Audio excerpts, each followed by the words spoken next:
Bienvenue à tous sur Medi 1 TV Afrique. La radio de proximité a un impact réel sur le comportement des populations. C'est ce qu'a indiqué à Abidjan le directeur de la cellule d'analyse de politique économique du Centre ivoirien de recherche économique et sociale. C'était à l'occasion de la restitution des résultats d'une étude sur l'impact des radios de proximité en Côte d'Ivoire. Cette émission se propose d'aborder l'impact des radios de proximité sur le développement de l'Afrique. Et pour en discuter, nous sommes en compagnie de M. Augustin Tapé. Il est rédacteur en chef de ISTC FM, qui est une radio ici en Côte d'Ivoire. Bienvenue, M. Augustin Tapé. Merci à vous de me recevoir encore. Avec nous, M. Pierre Ephèse Kwame. Il est journaliste et président de l'Association des journalistes et communicateurs catholiques de Côte d'Ivoire. Bienvenue. Merci Thomas. Comme nous l'avons dit au cours de cette émission, nous parlerons de radios de proximité, quel impact sur le développement. Donc les radios sont des médias, mais radios de proximité. Quelques petites définitions pour permettre à nos téléspectateurs de bien comprendre. Donc je me tourne vers M. Augustin Tapé, 18 ans dans le métier, 18 ans de radio, ça fait beaucoup. Oui, merci bien. Pour définir la radio de proximité, c'est d'abord, on entend la radio de proximité, ça désigne la radio non commerciale. C'est-à-dire que des opérateurs privés ont eu une licence de la HACA, qui est la Haute Autorité de la Communication Audiovisuelle.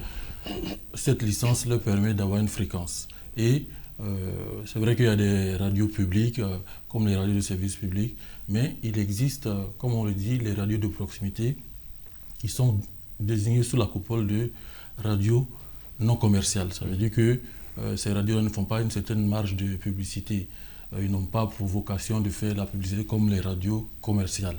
Il y a des radios commerciales qui existent et des radios non commerciales. Donc on retient que les radios de proximité sont des radios non commerciales. D'accord, et qui émettent dans un certain rayonnement, une certaine distance pour être beaucoup proche tellement de la population. Justement, en 1998, les premières radios ont commencé à émettre et actuellement, la HACA, depuis 2018, a fait un répertoire des radios de proximité qui sont au nombre de 178. Ça, c'est les chiffres de 2018. Et si c'est dans ce répertoire, on fait une classification encore. Nous qui sommes rédacteurs en chef de la radio ISTC, nous sommes parmi les radios qu'on dit radio-école. De type école. On dit radio de proximité de type école. Et il en existe 7 radios, selon les chiffres de 2018 donnés par la HACA, 16 radios confessionnelles, 16 radios rurales et 148 radios de proximité. Ça veut dire que on retient tout simplement que quand on parle de radios de proximité, ce sont des radios non commerciales, qui ne font pas de gains au titre que les radios commerciales. D'accord, M. Pierre Ephèse, la radio, qu'est-ce que ce média représente pour vous, journaliste, avant même de demander aux téléspectateurs ou aux auditeurs? La radio, c'est déjà un mass média, c'est-à-dire un média qui influence de façon massive la population. Et c'est un média qui est facile d'accès pour toute population. Et donc, on peut dire que c'est le média par excellence pour les populations rurales ou pour les populations qui sont éloignées des capitales, que ce soit africaines ou non africaines. D'accord. Parlons maintenant du contenu des programmes au sein de ces radios dites de proximité, parmi lesquelles on trouve des radios communautaires, comme l'autre, M. Augustin Tapé l'a dit, les radios confessionnelles. Quel est le contenu de ces programmes? Est-ce que c'est le même contenu que celui des radios nationales, étatiques ou publiques, par exemple? Oui, il faut dire que le contenu ne devrait pas être, disons, le même que celui des radios de service public ou commerciales. Parce que, comme on dit radio de proximité, c'est-à-dire c'est une radio qui doit permettre de communiquer un message particulier à la population qui est dans la zone. C'est-à-dire toutes les activités effectuées par cette population doivent être communiquées sur cette radio et les populations doivent se retrouver dans cette radio. Et donc le contenu devrait refléter, le quotidien des populations de la zone. Mais bon, on peut dire que les radios maintenant, c'est du standard. On fait tous la musique, on fait tous, les mêmes émissions pratiquement. Mais ce qui devrait être, c'est refléter le quotidien des populations. Quel est le message qu'on doit passer aux populations? Quelle est la campagne, par exemple, de sensibilisation qu'il faut communiquer? Voilà, c'est tout cela qui doit contribuer à l'élaboration du contenu de la radio de proximité. Mais en règle générale, on fait du standard. D'accord, toujours sur le contenu des programmes. Quels sont les besoins en Afrique des populations? C'est vrai que les besoins diffèrent les uns des autres, mais il y en a qui sont standards par rapport aux différentes communautés. Quels sont les besoins les plus urgents qui nécessitent d'être pris en compte dans l'élaboration des programmes? Alors d'accord, il faut souligner déjà que lorsque on établit une grille de programme, on s'en réfère, n'est-ce pas, aux besoins des populations, comme il a dit. Oui. Quand on fait la grille, on essaie de capter les besoins des populations en termes de santé, en termes d'éducation. Et puisqu'il y a des radios rurales, il faut aussi voir l'aspect agriculture, puisque nous sommes dans des pays dits agricoles.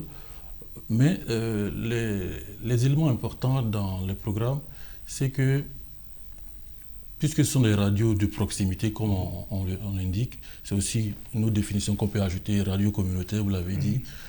Mais on tient compte d'un aspect assez important, ce sont les réalités, le vécu quotidien des populations.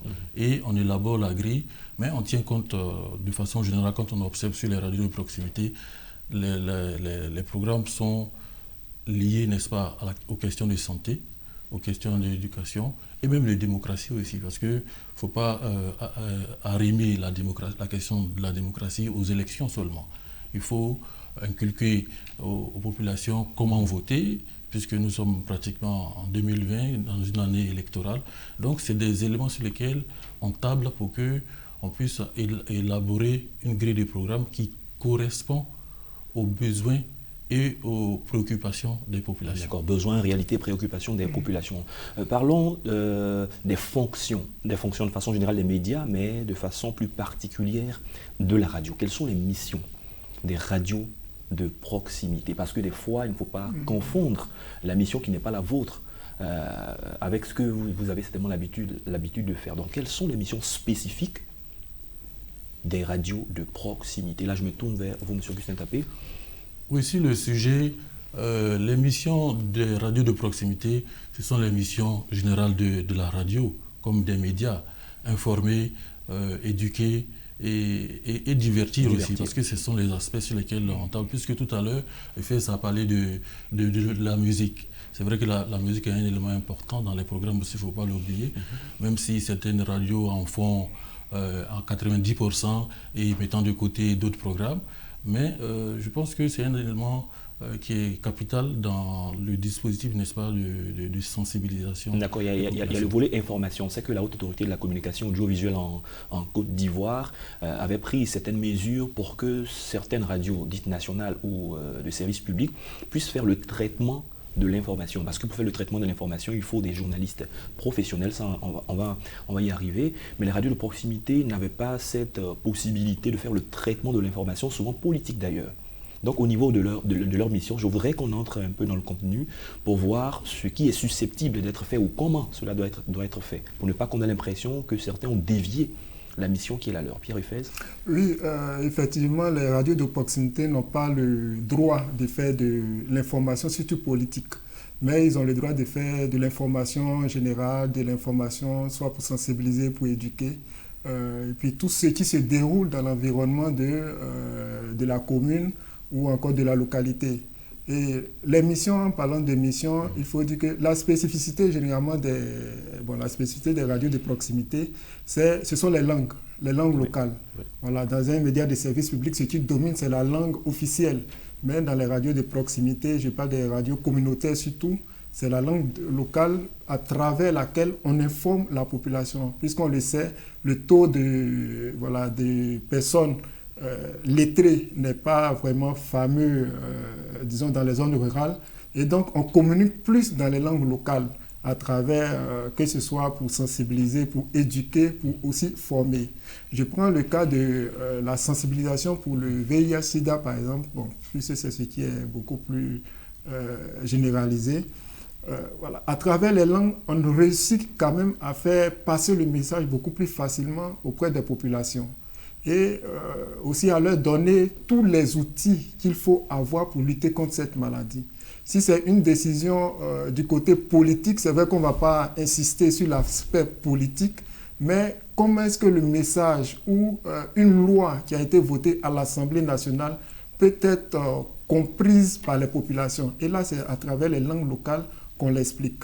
Voilà. Parce qu'on dit souvent, nul n'est censé ignorer la loi, mais les lois sont promulguées, elles sont votées et promulguées, et des fois c'est dans la langue officielle. Donc ces radios de proximité-là se doivent à travers... Servent de relais, voilà, de relais, mais à travers les langues locales pour mieux faire comprendre cette loi. D'accord, on se souvient de certaines maladies, il a parlé du VIH-Sida, mais il y avait également Ebola. Oui. Il faut qu'on en parle. Comment ces radios ont réussi à faire le travail de relais, de sensibilisation pour que, effectivement, la population soit informée sur les dispositions à prendre pour éviter telle ou telle maladie?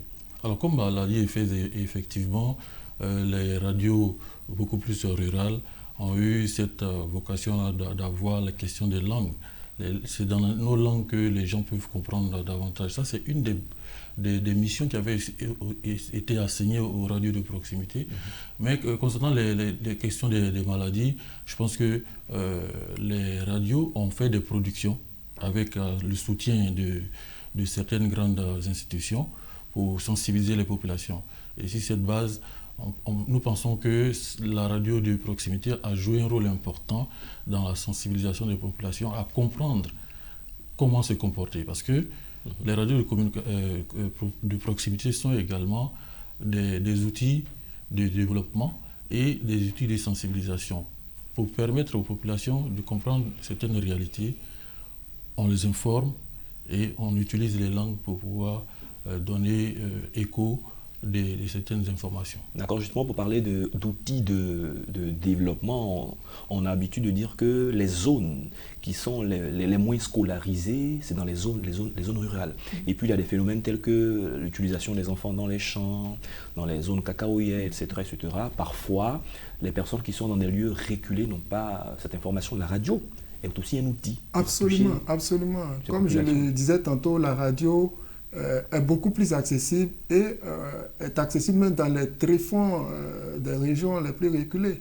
Et donc, dans les champs, déjà, même le paysan qui est en train de travailler a accès à la radio, soit via le transistor ou via le téléphone s'il y a le réseau. Et tout ce qui passe comme information, surtout en langue locale, le paysan, disons, le comprend. Il sait que, par exemple, s'il y a une sensibilisation sur l'utilisation des enfants dans les plantations de cacao ou de café, voilà, de suite, il le sait à travers la radio. Alors que c'était la télé, peut-être que le vieux, il doit attendre de rentrer peut-être chez lui, s'il y a pas extraordinaire, il y a l'électricité pour regarder la télé. Voilà, c'est même pas évident, puisque lorsqu'on parle des journaux, généralement, le vieux, il rentre, il est fatigué, il dort, donc c'est même pas sûr qu'il suive le journal ou bien d'autres émissions à la télé. Mais avec la radio, c'est au quotidien et c'est à l'instant T. Voilà, on peut parler de réactivité au niveau de la radio. C'est-à-dire, à l'instant T, l'information qui est donnée arrive partout dans le pays. Voilà, même dans les zones les plus reculées. Est-ce que dans le plan de développement d'un pays africain, les gouvernants peuvent intégrer la radio comme un moyen canal pour atteindre? Absolument, absolument, absolument. Je pense que c'est la raison qui a motivé la libéralisation de la radio, de l'espace audiovisuel, notamment la radio qui a été, après les journaux papier, je pense que c'est le média qui a connu plus la libéralisation, comme il l'a dit, tout à fait, depuis 1998, parce que la radio permet de mieux communiquer facilement, d'atteindre les populations, contrairement aux journaux papier ou à la télé. C'est la radio qui est l'outil, sinon le média par excellence, pour mieux communiquer, et communiquer de façon utile. Voilà, comme on l'a vu au Rwanda avec la radio Milkoni, qui n'a pas communiqué utilement. Voilà, mais plutôt dresser les uns contre les autres. Mais le rôle de la radio, la mission principale, c'est de permettre de communiquer les informations utiles aux populations les plus reculées. C'est-à-dire une décision qui se prend à Abidjan, il faudrait que celui qui a Toro-Doué ou, je ne sais pas, dans une zone beaucoup plus reculée là-bas, puisse être informé. Après le Conseil des ministres, il faudrait que cette personne-là puisse être informée des décisions qui ont été prises en Conseil des ministres. Au même titre que les personnes qui sont dans les zones urbaines. D'accord. Et c'est là justement que les élus locaux doivent utiliser la radio comme un instrument. Et, bon, certains le font, les députés, les maires utilisent la radio pour informer les populations, pour donner des informations aux populations. Pour un parlementaire qui vient d'une session, par exemple sur des questions qui peuvent intéresser les populations, il peut utiliser le canal de la radio pour pouvoir informer les populations. Mais est-ce que sous le tropique, c'est toujours fait ainsi? Quand on sait que certains élus sont en même temps les propriétaires ou les premiers responsables de radio, est-ce qu'ils ne se l'accaparent pas et ils ne dressent pas, enfin, les choses ne vont pas toujours dans le sens de l'élu? Oui, justement, c'est pourquoi, d'abord, comme on le dit dans un proverbe, quand tu parles au chien, il faut parler à l'os. C'est pourquoi dans les formations, on demande aux journalistes eux-mêmes de connaître l'outil qu'ils ont sous la main. On a parlé des radios 1000 collines tout à l'heure. C'est vrai que ça a été mal utilisé, mais si le journaliste lui-même ne sait pas l'outil qu'il a sous la main, qui est la radio, par conséquent, l'élu local va l'influencer sur certaines données. D'accord. Ça fait appel à une notion qui est la formation. Si les radios, c'est indéniable que les radios de proximité ont un rôle important à jouer dans le développement des différents pays, il y a la question de la formation. Qu'en est-il? Quand vous regardez la plupart des radios que vous avez citées, que ce soit en Afrique, que ce soit en Côte d'Ivoire ou en Afrique de façon générale, quel est le niveau de formation? Quand dans certaines radios d'utilité publique, il n'y a que des journalistes professionnels, est-ce que c'est la réalité dans les radios communautaires ou les radios de proximité? Ce n'est pas toujours la réalité, hein. Comme on a souligné tout à l'heure, au niveau des radios communautaires, c'est difficile de trouver un journaliste professionnel. En règle générale, on tape plus sur l'animation, sur la musique, sur peut-être un peu la culture. Mais côté journaliste professionnel, ce n'est pas toujours évident. Néanmoins, il y a quelques radios communautaires qui sortent de l'eau, qui sortent la tête de l'eau et qui emploient des journalistes, peut-être ça peut être 2 ou 3 journalistes professionnels, même 2 c'est déjà suffisant, qui traitent quand même des informations, qui participent à la formation de la population, des auditeurs, comme disons la communication pour le changement de comportement par exemple. Ça c'est au niveau c'est beaucoup plus efficace à travers les radios communautaires. Puisque lorsqu'on a parlé d'Ebola tout à l'heure, il y a un comportement qu'il faut avoir, c'est-à-dire ne plus avoir les mêmes habitudes qu'avant, il faut changer de comportement. Et ça, pour cette communication, il faut passer par les radios communautaires et l'information est traitée généralement par, disons, des journalistes professionnels. Et même si celui qui doit recevoir un spécialiste pour en parler, il faudrait que ce journaliste-là soit professionnel pour élaborer le questionnaire et poser les questions qu'il faut afin que le spécialiste puisse expliquer de façon détaillée et de façon claire, voilà ce qu'il faut adopter comme comportement pour éviter soit la maladie ou voilà, pour éviter certaines choses au niveau de la population. D'accord. Et là, il existe, vous voulez faire... Oui, justement, dans l'histoire même de la création des radios de proximité, beaucoup sont arrivés sur le tas. C'est-à-dire qu'ils n'ont pas eu de formation. Ça, c'est une réalité. Et c'est pourquoi, certaines institutions font des séminaires de formation pour mettre à niveau certains journalistes. Comme il a dit, on a fait des formations pratiquement où nous, on a été consultants, où, par exemple, les gens faisaient des confusions de genre. Qu'est-ce qu'une interview? Par exemple, quelle est la différence entre un débat et une table ronde? Bon, c'est quoi le magazine? Quel est le format? Voilà. Si vous n'avez pas été outillé sur ces données-là, ça veut dire que vous n'avez pas le b.a.-ba du journalisme. Et ça ne peut pas vous permettre de bien traiter les magazines. S'il y a par exemple une question sur les maladies comme Ebola, vous ne saurez pas comment traiter. Donc, ce que nous on faisait, on envoyait des productions dans des radios très éloignées d'Abidjan, des productions, comme on le dit, les PAD qui sont déjà prêtes à diffuser, pour leur permettre de faire. Mais eux-mêmes, ils peuvent le faire sur le terrain, puisqu'ils sont beaucoup plus proches des réalités. D'accord, mais qu'est-ce qui pose problème pour qu'on n'ait pas assez de journalistes professionnels dans certaines radios en Afrique? C'est les moyens, c'est les défis de la formation? Qu'est-ce qui ne va pas? Bon, la première des choses, comme j'ai dit, c'est par rapport à l'histoire même de la création de la presse écrite. Mais les choses ont évolué jusque-là. Ça a évolué, mais les gens sont venus au journalisme parce qu'ils pensent que c'est un métier qui est facile. Il est tout de même régulé. Sont frottés au métier sans même savoir ce que c'est. Avec le temps, c'est vrai qu'ils ont eu besoin de mettre à niveau de mettre à un certain niveau leur formation. C'est ce qui a été fait. Mais je pense que c'est un métier qui n'est pas aussi facile que ça. Il faut qu'on se forme là-dessus. On regarde des présentateurs, on s'identifie à eux. Je veux Absolument. être comme le présentateur. Vous êtes dans une radio de type école. Qu'est-ce qu'elle fait, une radio de type école? Elle est accentuée sur la formation. Oui, on est dans le dispositif de formation de l'Institut des sciences et des techniques de la communication qu'on appelle ISTC Polytechnique. Le rôle de la radio ISTC FM dont nous avons l'honneur de diriger, n'est-ce pas, que nous avons l'honneur de diriger, c'est une radio qui intervient dans le dispositif de formation des étudiants. Ça veut dire que dans nos programmes également, on met à contribution les journalistes en devenir qui sont les étudiants pour venir animer quelques pans de la grille. Est-ce qu'une telle radio ne pourrait peut-être pas aussi créer un partenariat avec les autres radios à l'intérieur du pays qui ont un déficit de formation, qui n'ont pas la chance d'avoir des journalistes professionnels pour des partages d'expériences, pour éviter les confusions de gens et être très expérimentés dans le métier? Justement, on a déjà expérimenté cet aspect-là. À la création de la radio en 2010, on a mis en place un réseau des radios, 13 radios, avec lesquelles on partageait nos expériences. Parce que c'est vrai que, comme on l'a dit, il n'y a pas beaucoup de journalistes professionnels dans les radios de proximité à l'intérieur du pays de façon générale. Donc on a mis en place un réseau, mais c'est vrai qu'il ne fonctionne pas, il faut le reconnaître. Mais souvent, les gens viennent faire des formations de 2-3 semaines pour les mettre à niveau sur certaines choses. D'accord, très bien. Et à la journée mondiale de la radio, quels sont les défis ou on dira les enjeux d'une telle journée mondiale?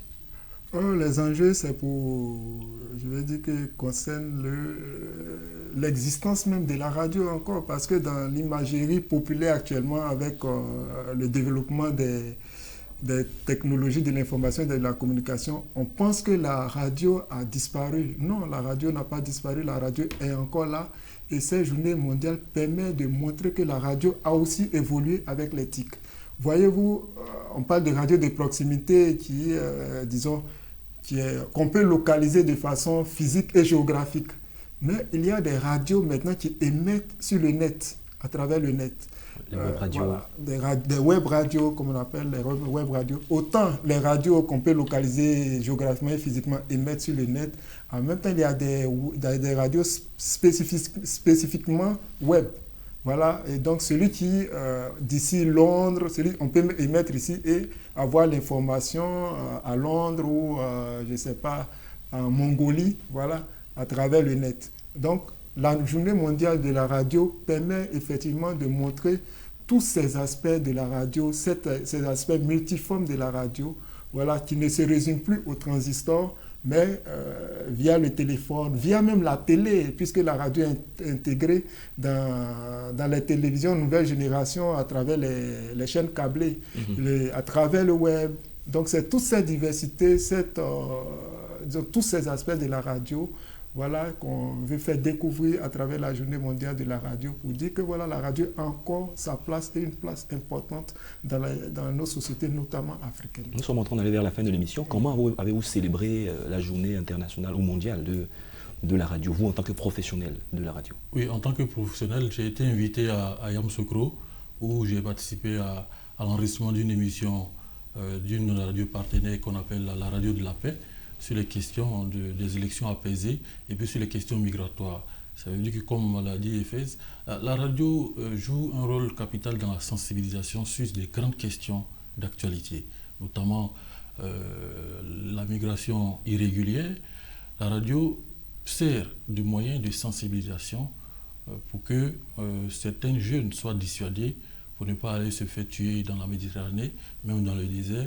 Et c'est pourquoi la radio devient un instrument véritable de conscientisation des jeunes pour éviter d'aller en Italie. Mais on ne leur dit pas de ne pas aller en Italie, les voies légales. Mais il faut utiliser les voies légales. Donc la radio sert d'instrument pour donner des informations justes sur des questions d'actualité. Peut-on dire que la radio est incontournable pour le développement de l'Afrique? Absolument. C'est évident. Nous sommes à la fin de cette émission. Nous recevions M. Augustin Tapé, rédacteur en chef de ISTC FM. Merci d'avoir accepté l'invitation. Je vous en prie. Avec vous, M. Pierre Ephèse Kwame, il est journaliste, président de l'Association des journalistes et communicateurs catholiques de Côte d'Ivoire. Merci d'être venu. C'est moi. C'est la fin de cette émission. Merci à tous de l'avoir suivi. Bonne suite de nos programmes sur Média TV Afrique.